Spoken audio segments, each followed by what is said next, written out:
Hello friends, welcome back to my channel Job Door. तो इस video में आज हम डिस्कस करने वाले हैं जो भी कैंडिडेट ऑलरेडी एलपी नेस्ट का फॉर्म फिल कर दिया है तो उसके आगे का प्रोसेस क्या है। तो बहुत सारी कई बार कैंडिडेट को फॉर्म फिल करने में मिस्टेक हो जाती है, उनके डाउट्स होते हैं। तो इस वीडियो में हम सारी detail step by step share करने वाले विद स्क्रीन में आपको प्रॉपर आगे का जो भी कंप्लीट प्रोसेस है वो मैं आपको इस वीडियो में दिखाने वाली हूँ। तो जैसे ही आप एप्लीकेशन फॉर्म फिल करते हैं आपके पास एक एप्लीकेशन नंबर रिसीव होता है और आपकी मेल आईडी पे आपको यूजर नेम और आईडी आपका पासवर्ड रिसीव होता है। तो हम यहाँ पे दोनों प्रोसेस कर सकते हैं। तो सबसे पहले आपको क्या करना है, जैसे ही आपका एप्लीकेशन फॉर्म फिल होता है आपको admission.lpu.in जो एलपीयू की वेबसाइट है आपको वहां पे जाना है। जैसे ही आप यहाँ पे admission.lpu.in पे क्लिक करेंगे आप इस तरह के इंटरफेस में आ जाएंगे। तो हम रजिस्टर्ड ऑलरेडी कर चुके हैं क्योंकि हमने ऑलरेडी एलपी नेस्ट का फॉर्म फिल कर लिया है। अब अब आगे का प्रोसेस क्या होगा, हमने जाना है लॉगिन पे। जैसे आप लॉगिन पे क्लिक करते हैं यहाँ पे आप अपनी ईमेल आईडी और पासवर्ड के भी थ्रू कर सकते हैं जो आपको आपकी मेल आईडी पे रिसीव हुआ है। आप अपने मोबाइल नंबर से भी कर सकते हैं विद ओटीपी, और आप एप्लीकेशन नंबर जो आप एप्लीकेशन जब आप सबमिट करते हैं अपना आपको एक एप्लीकेशन नंबर रिसीव होता है, आप उससे भी लॉगिन कर सकते हैं। तो हम यहाँ पे आगे का एप्लीकेशन नंबर यहाँ पे मेंशन करते हैं। तो जैसे मैंने यहाँ पे एप्लीकेशन नंबर मेंशन किया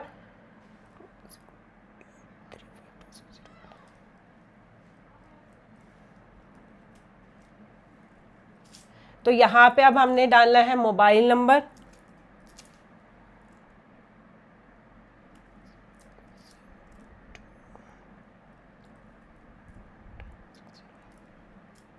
तो जैसे आप अपना मोबाइल नंबर यहाँ पे मेंशन करें, गेट ओटीपी, आपके रजिस्टर्ड मोबाइल नंबर, यहाँ पे आपको अपना रजिस्टर्ड मोबाइल नंबर ही मेंशन करना है। तो आपके रजिस्टर्ड मोबाइल नंबर पे एक ओटीपी जाएगा, यहाँ पे आपको ओटीपी सबमिट करना है।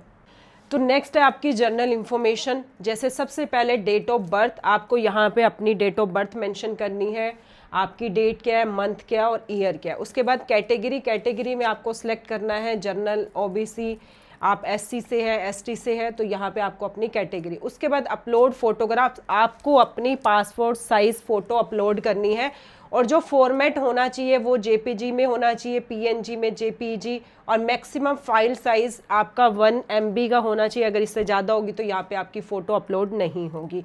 उसके बाद कॉन्टैक्ट इन्फॉर्मेशन, आपको अपना एड्रेस मेंशन करना है। यहाँ पे आपको जैसे अपना हाउस नंबर हो गया, स्ट्रीट हो गया, ठीक है, स्टेट आपका क्या है, डिस्ट्रिक्ट क्या है आपका, सिटी कौन सी है, एरिया पिन कोड जहाँ पे आप रहते हैं आपके एड्रेस के according area pin code mention करना है। अल्टरनेट कॉन्टैक्ट नंबर, इस नंबर के अलावा अगर आपके पास कोई अदर नंबर है तो वो यहाँ पे अल्टरनेट नंबर आप मेंशन कर सकते हैं। उसके बाद आपका व्हाट्सअप नंबर क्या है, सेम है तो आपको सेम नंबर ही यहाँ पे मेंशन करना है। ये है स्टे कनेक्टेड विद एलपीयू, मतलब इंस्टाग्राम, लिंक्डइन, फेसबुक, जो भी आपको सिलेक्ट करना वो आप अपने अकॉर्डिंग सिलेक्ट कर सकते हैं। उसके बाद आती है आपकी फादर्स डिटेल, आपका फादर का फर्स्ट नेम क्या है, उनका सर नेम क्या है, उनकी ईमेल आईडी क्या, अगर ईमेल आईडी नहीं है तो से येस और नो, अगर उनका जो कॉन्टैक्ट नंबर है वो व्हाट्सएप से लिंक है से येस और नो। आपको यहाँ पे आपके फादर का कॉन्टैक्ट नंबर मेंशन करना है और वही stay connected with LPU, Instagram, जो भी आपको सिलेक्ट करना आप सिलेक्ट कर सकते हैं यहाँ पे। उसके बाद आपकी मदर डिटेल, उनका फर्स्ट नेम, उनका सर नेम, उनकी ईमेल आईडी, उनका contact number, same Instagram, LinkedIn same ही है। उसके बाद आप इसको सबमिट कर देंगे जैसे ये इंफॉर्मेशन आपकी फिल होंगी। तो जैसे ही आप अपनी जनरल इंफॉर्मेशन डिटेल्स सबमिट करेंगे तो नेक्स्ट आपका आ जाएगा आपकी क्वालिफिकेशन डिटेल्स। तो यहाँ पे आपको अपनी क्वालिफिकेशन डिटेल मेंशन करनी है, जैसे 10th की, यहाँ पे आपकी परसेंटेज क्या है, 10th में आपके कितने परसेंटेज आए थे वो मेंशन करना है।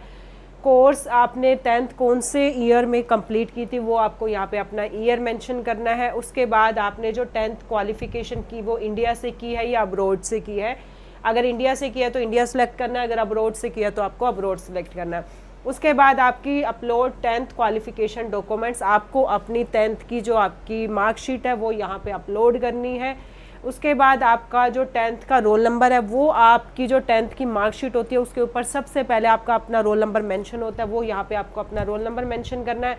उसके बाद 12th की क्वालिफिकेशन डिटेल्स, 12th में कौन से सब्जेक्ट से किया आपने, non medical, medical, commerce, arts से या फिर कोई अदर, तो जिस भी आपने सब्जेक्ट से किया है तो वो यहाँ पे आपको सिलेक्ट कर लेना है। उसके बाद 12th का स्टेटस क्या है, क्योंकि 12th का अगर आपका रिजल्ट नहीं आया है, अगर आपका रिजल्ट आ चुका है तो यहाँ पे आपको वही आपकी परसेंटेज और आपकी बाकी की डिटेल्स होगी।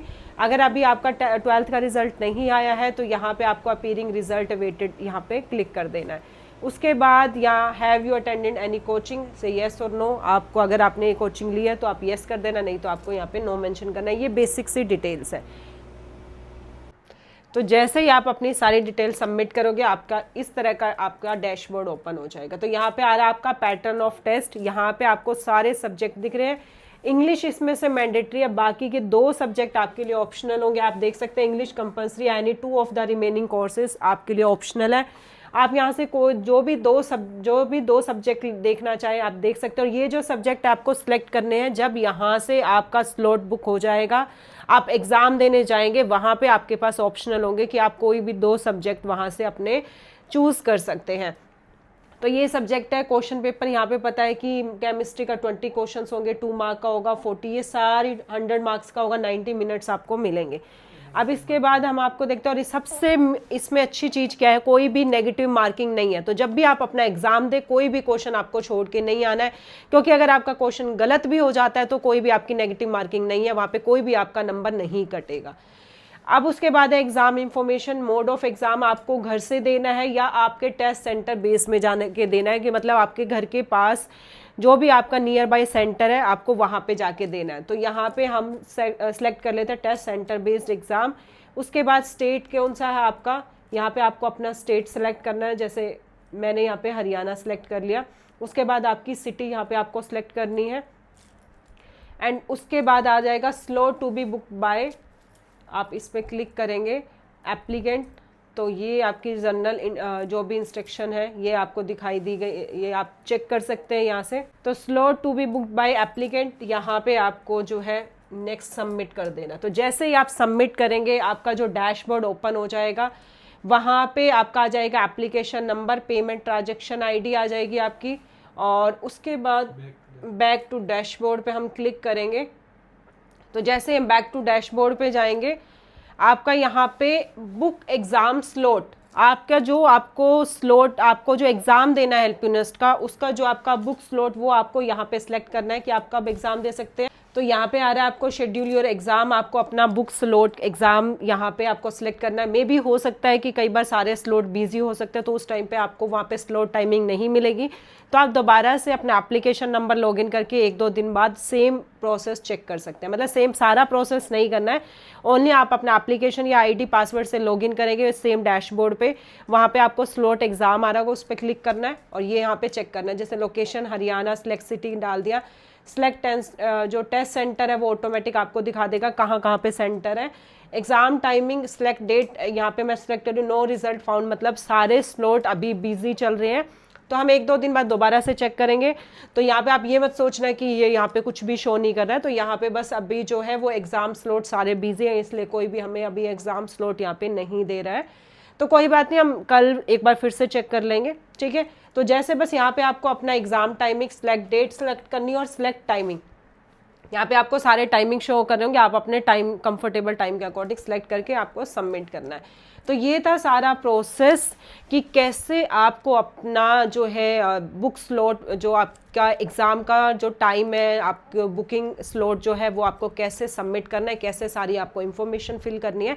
इसके अलावा अगर फिर भी कोई डाउट है, कोई भी क्वेश्चन है, तो आप हमें कमेंट कर सकते हैं। और ऐसे ऐसे अपडेट के लिए, और एलपीनेस्ट का अगर अभी तक फॉर्म फिल नहीं किया है तो जल्दी से जाके फिल कर लीजिए, क्योंकि फेज़ 1 की जो डेट है वो एक्सटेंड हो चुकी है।